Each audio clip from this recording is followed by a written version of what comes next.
জীবন শুরু হবে 25-এর পরে।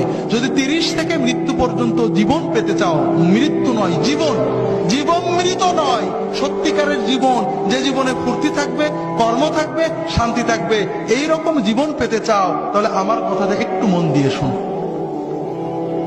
আল্লাহ তাআলা যে নিয়মে বানিয়েছেন, প্রকৃতির সাথে যুদ্ধ করে আমরা জিততে পারবো না, আল্লাহর প্রকৃতিকে মেনে নিতে হবে।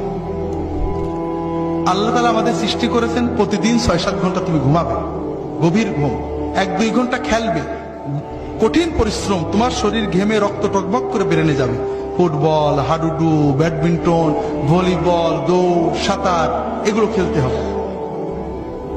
এরপরে 1-2 ঘন্টা আল্লাহর ইবাদত করতে হবে, আল্লাহর সালাত, সিয়াম, জিকির যতটুকু পারা যায়, তাতে তোমার আত্মা সুস্থ হবে, তোমার মন পরিশুদ্ধ হবে, তোমার আত্মা, মন, দেহ সবকিছু প্রোডাক্টিভ হয়ে যাবে। এরপরে তুমি 4-5 ঘন্টা তোমার 25-এর পরের জন্য কর্ম বা শিক্ষা নেবে।